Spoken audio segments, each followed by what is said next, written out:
Salam dan bahagia. Ibu dan Bapak Guru, selamat datang di modul Mendidik dan Mengajar. Modul ini terdiri dari beberapa materi yang akan kita pelajari bersama.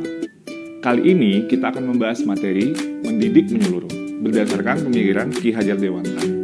Agar kita dapat memahami gagasan-gagasan Ki Hajar Dewantara mengenai tujuan pendidikan nasional.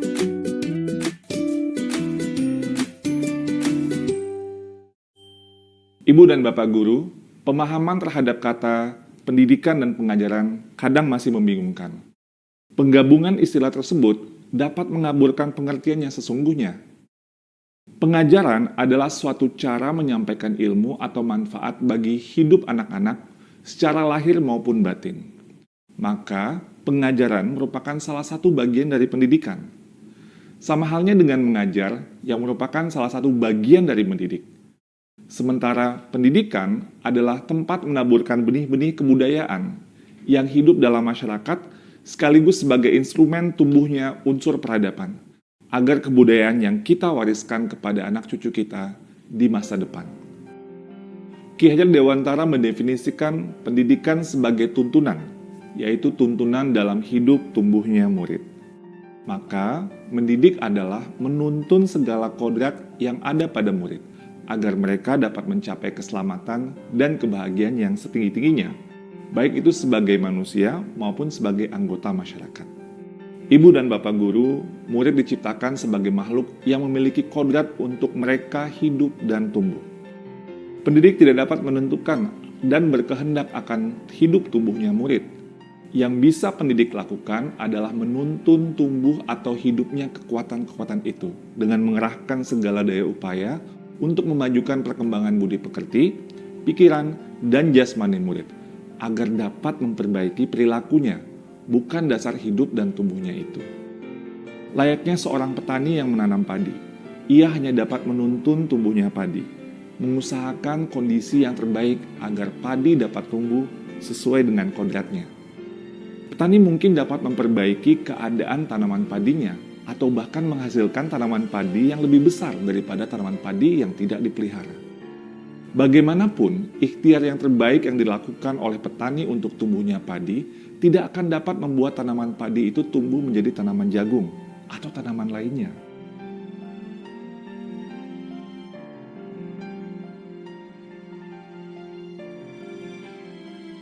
Seperti itulah peran pendidik yang bisa menuntun agar murid bisa tumbuh dan berkembang sesuai dengan kodratnya. Pendidikan tidak hanya berbentuk pengajaran yang memberikan pengetahuan kepada murid, tapi juga mendidik keterampilan berpikir, mengembangkan kecerdasan batin, dan pada akhirnya murid dapat melancarkan hidup untuk mencapai keselamatan dan kebahagiaan. Ibu dan Bapak Guru, ilmu dan pengetahuan sangat diperlukan sebagai bagian dari pendidikan, sebagai kunci untuk mengasah keterampilan berpikir, memajukan kecerdasan batin, dan melancarkan hidup pada umumnya.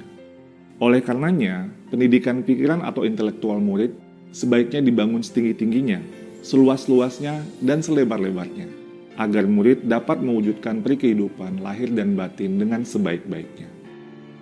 Sebagai pendidik, kita perlu cermat dalam menempatkan pendidikan pikiran murid sesuai dengan konteks pendidikan nasional berdasarkan garis-garis bangsanya, atau kultural nasional yang akan melengkapi, mempertajam, dan memperkaya pendidikan keterampilan berpikir murid. Setiap murid memiliki kekuatan-kekuatan yang memerlukan tuntunan orang dewasa. Menuntun potensi murid bertujuan agar ia semakin baik adabnya dan untuk mendapatkan kecerdasan yang luas, sehingga ia terlindungi dari pengaruh-pengaruh yang dapat menghambat bahkan melemahkan tumbuhnya potensi atau kekuatan dirinya. Ada murid yang tidak memiliki kesempatan mendapatkan tuntunan yang baik, sehingga ia cenderung tidak dapat menumbuhkan dan mengembangkan kekuatan atau potensinya dengan maksimal. Ada juga murid yang mendapatkan tuntunan dengan baik, namun kekuatan atau potensinya tidak dapat tumbuh atau berkembang karena adanya pengaruh-pengaruh yang membatasi tumbuh kembangnya potensi yang ia miliki. Sebagai orang dewasa, kita dapat berupaya membangun dan menjaga suasana lingkungan yang kondusif, agar setiap murid dapat tumbuh dan berkembang sesuai dengan kodratnya.